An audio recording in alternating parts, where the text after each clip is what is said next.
बुद्ध का गोत्र गौतम था। बुद्ध का वास्तविक नाम सिद्धार्थ गौतम था। उनका जन्म शाक्य गणराज्य की राजधानी कपिलवस्तु के निकट लुम्बिनी में हुआ था। बुद्ध के जन्म के 7 दिन के भीतर ही उनकी माता का देहांत हो गया था।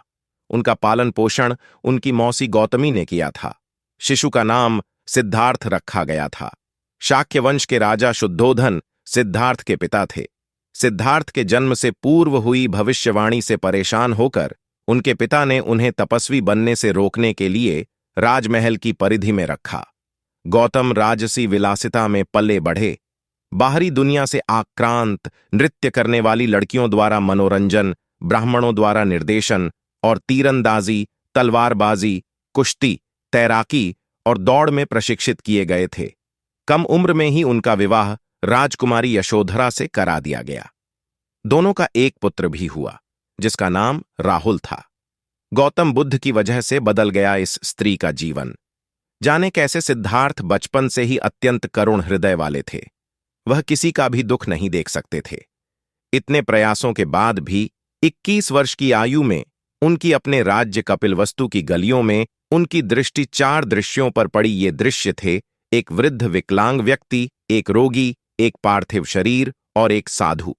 इन 4 दृश्यों को देखकर सिद्धार्थ समझ गए थे कि सबका जन्म होता है, सबको बुढ़ापा आता है, सबको बीमारी होती है और एक दिन सब मृत्यु को प्राप्त होते हैं। इससे व्यथित होकर उन्होंने अपना धनवान जीवन, अपनी पत्नी, पुत्र एवं राजपाट का त्याग करते हुए साधु का जीवन अपना लिया और जन्म, बुढ़ापा, दर्द, बीमारी और मृत्यु से जुड़े सवालों की खोज में निकल गए। ज्ञान की प्राप्ति सिद्धार्थ ने अपने प्रश्नों के उत्तर ढूंढने शुरू किए। समुचित ध्यान लगा पाने के बाद भी उन्हें इन प्रश्नों के उत्तर नहीं मिले। फिर उन्होंने तपस्या भी की, लेकिन अपने प्रश्नों के उत्तर नहीं मिले। इसके बाद कुछ और साथियों के साथ अधिक कठोर तपस्या प्रारंभ की। ऐसे करते हुए 6 वर्ष व्यतीत हो गए। भूख से व्याकुल मृत्यु के निकट पहुंचकर बिना प्रश्नों के उत्तर पाए वह कुछ और करने के बारे में विचार करने लगे थे। एक गांव में भोजन की तलाश में निकल गए, फिर वहां थोड़ा सा भोजन ग्रहण किया। इसके बाद वह कठोर तपस्या छोड़कर एक पीपल के पेड़, जो अब बोधिवृक्ष के नाम से जाना जाता है, के नीचे प्रतिज्ञा करके बैठ गए कि वह सत्य जाने बिना उठेंगे नहीं।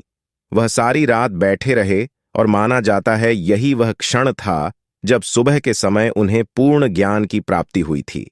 उनकी अविजया नष्ट हो गई और उन्हें निर्वण यानी बोधि प्राप्त हुई और वे 35 वर्ष की आयु में बुद्ध बन गए।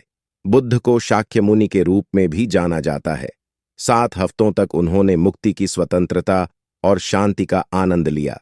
प्रारंभ में तो वह अपने बोधि के बारे में दूसरों को ज्ञान नहीं देना चाहते थे। बुद्ध का मानना था कि अधिकांश लोगों को समझाना बहुत मुश्किल होगा। मान्यता है कि बुद्ध को स्वयं ब्रह्मा जी ने अपने ज्ञान को लोगों तक पहुंचने का आग्रह किया था। फिर वह इस पर सहमत हो गए। इस तरह उन्होंने अपना पहला धर्मोपदेश उत्तर प्रदेश के वाराणसी के पास सारनाथ में अपने पहले मित्रों को दिया था।